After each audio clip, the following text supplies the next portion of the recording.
जानकारी तुरंत अपलोड करें।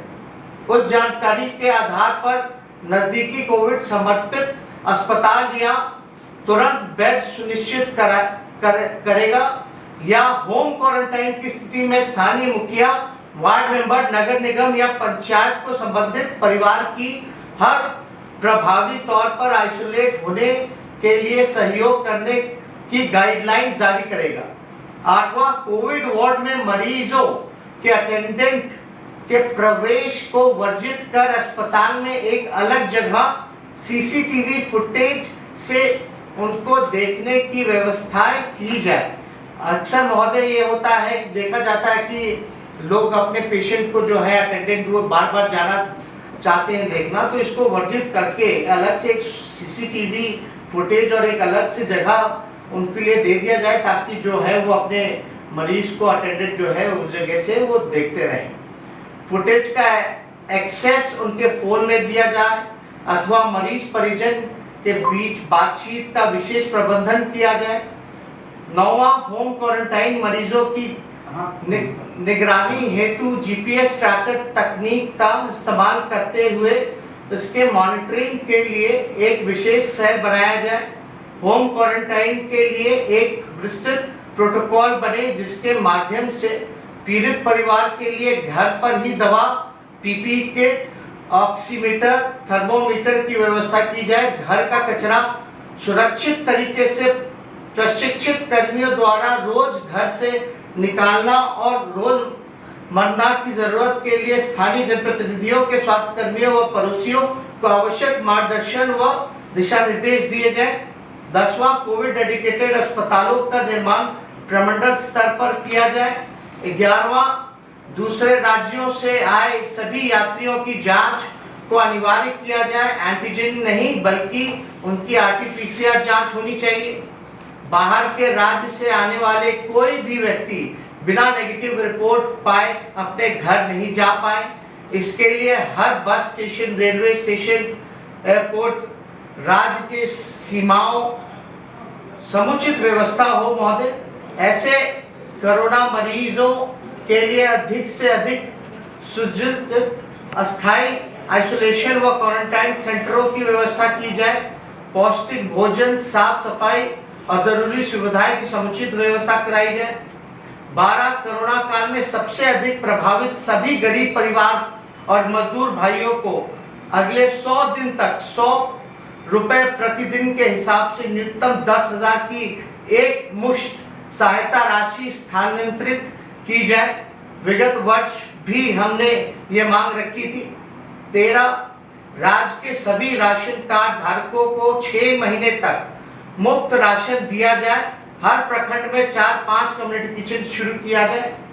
महोदय, इसमें बार बार देखा गया है कि पूरे चुनाव भर जो है लोगों को राशन मिला। हम लोग चाहेंगे कि सभी राशन जितने कार्ड धारक के हैं उनको भी 6 महीने तक मुफ्त राशन दिए जाए और अलग अलग जगह 4-5 कम्युनिटी किचन चालू की जाए। 14, राज्य के बाहर से आने वाले श्रमवीरों को बस, रेल आदि में निःशुल्क व्यवस्था की जाए और बसों, ट्रेनों में उनके लिए खाना तथा पानी की पूरी व्यवस्था की जाए। बाहर से आए सभी श्रमिक भाइयों को चिन्हित कर उनका सही डेटाबेस तैयार किया जाए। अनिवार्य रूप से उन्हें 3,000 रुपये महीना भत्ता दिया जाए। 15, राज्य में विभिन्न विभागों के अंतर्गत निर्माणाधीन बड़े प्रोजेक्ट को आइडेंटिफाई कर उनमें बाहर से लौटे सभी कुशल कामगारों को और श्रमिकों को एंगेज किया जाए। ऐसे प्रोजेक्ट के मानदेय बढ़ाएं। संवेदकों को विशेष रूप से निर्देशित किया जाए। इसके प्रोजेक्ट भी तय सीमा पर पूर्व तैयार होंगे और श्रमिकों को कम काम भी मिलेगा। आशा है मुख्यमंत्री जी पिछले मार्च महीने में प्रकाशित सीएजी रिपोर्ट को अवश्य पढ़ा होगा। इस सीएजी रिपोर्ट के अनुसार 11, 12, 17, 18 तक स्वास्थ्य विभाग में वर्षों से अनेक प्रोजेक्ट्स निर्धारित समय अवधि पूर्ण होने के बावजूद निर्माणाधीन और लंबित है। मुख्यमंत्री जी तो क्यों नहीं बाहर से आए श्रमिक स्वास्थ्य संरचना दुरुस्त करने में इन प्रोजेक्ट को पूरा करने का अनिवार्य रूप से लगाया जाए। सकारात्मक विपक्ष के नाते ये पलायन रोकने और रोजगार सृजित करने का एक उपाय भी बता रहा है। 17 वैसे विभाग, इनमें कोरोना के कारण अभी अति आवश्यक काम नहीं हो रहा, ऐसे विभागों के योग्य IAS IPS अधिकारियों का रिसोर्स पूल बनाकर उन्हें डेडिकेटली कोरोना मैनेजमेंट में लगाया जाए। साथ ही उन अधिकारियों की स्वास्थ्य सुरक्षा का पूर्ण इंतजाम किया जाए। अभी ऐसा देखा जा रहा है कोरोना काल में कई ऐसे डिपार्टमेंट हैं जिसका अभी आवश्यक काम नहीं है, वैसे विभागों को महोदय चयनित करके जो योग्य IAS IPS है उन अधिकारियों को जो है कोरोना मैनेजमेंट में डेडिकेटली जो है वो लगाया जा सकता है।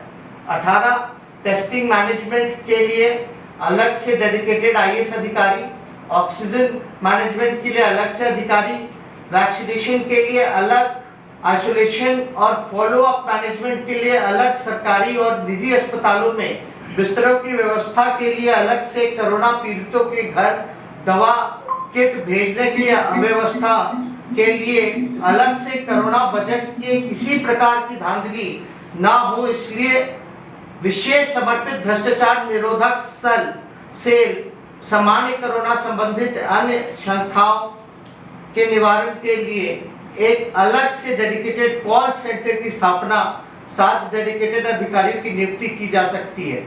साथ ही उन सभी अधिकारियों के लिए समुचित केयर और प्रोटेक्शन होनी चाहिए, तभी वो कार्य कर पाएंगे। 19वां पट्टा में मेदांता, जयप्रभा व अन्य निजी अस्पताल का सामयिक अस्थायी अधिग्रहण कर उसे कोविड अस्पताल बनाया जाए। महामारी में पीड़ितों से अधिक वसूली करने वाले पर जो है विशेष निगरानी रखी जाए। 20वां, इसी प्रकार हर एक जिले में निजी अस्पताल में कोविड बेड्स की उपलब्धता सुनिश्चित की जाए। 21, प्रदेश में सभी प्रकार के अस्पतालों में बेड की कुल संख्या, उपलब्धता और बुकिंग की ऑनलाइन व्यवस्था का डेटाबेस तैयार किया जाए। 22वां, प्रदेश के सभी अस्पतालों में बेड की उपलब्धता के ऑनलाइन आंकड़े प्रदर्शित किए जाए, कुल कितने बेड खाली हैं और कहां-कहां खाली हैं, और हर सुपुर्द किया जाए बेड किसे और कहां दिया गया। यह जानकारी भी इसी डेटाबेस के माध्यम से 24 घंटे हर नागरिक के लिए उपलब्ध होगी, ताकि किसी तरह के VIP कल्चर, धांधली या घूसखोरी का इल्जाम ना लगे, गरीब और गंभीर रूप से बीमार मरीजों के साथ अन्याय ना हो और सारी व्यवस्थाएं पारदर्शी हो। 23वां, सरकार छवि की परवाह ना कर जांच आंकड़ों को पारदर्शिता लेकर आए। सरकार की छवि से ज्यादा नागरिकों का जीवन महत्वपूर्ण है। 24वां, जो कोविड अस्पतालों और क्वारंटाइन सेंटर के बायोमेडिकल वेस्ट यथा PPE kit, face mask, gloves इत्यादि हैं, उसे डंपिंग की उचित व्यवस्था हो। 25वां, कोरोना के चलते दूसरे बीमारियों के उपचारित मरीजों के इलाज की प्रक्रिया पूर्व की भांति चलती रहे, उनका उपचार प्रभावित ना हो सुनिश्चित किया जाए महोदय। 26वां, वीकेंड कर्फ्यू लगाया जाए। अगर सरकार का लॉकडाउन का इरादा है तो उसके लिए पहले ही लोगों को सूचित कर समुचित व्यवस्था की जाए, ताकि आम जन को पूर्व की भांति किसी प्रकार से कोई तकलीफ जो है वो ना हो। बाहर से आ रहे श्रमवीरों और प्रदेशवासियों को भी उचित माध्यम से सूचित किया जाए।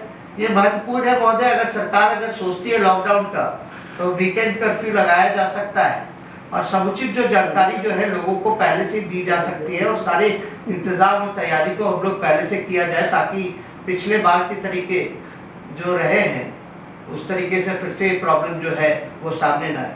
28वां, बिहार में अवस्थित सभी रेलवे, सेना, अर्धसैनिक बलों सहित भारत सरकार के उपक्रमों के अस्पतालों को फ्रंटलाइन वर्करों के लिए खोल दिए जाएं।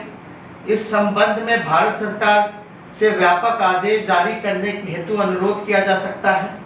28वां फ्रंट लाइन वर्कर्स, जिसमें अधिकारी, कर्मी, चिकित्सक, नर्स, पैरामेडिकल स्टाफ, पुलिस कर्मी तथा संविदा कर्मी आदि को 3 महीनों का एडवांस वेतन दिया जाए एवं सेवाप्रांत मृत्यु होने पर कम से कम 50 लाख की आर्थिक सहायता तथा उनके परिवार को एक सदस्य को तुरंत सरकारी नौकरी दिया जाए।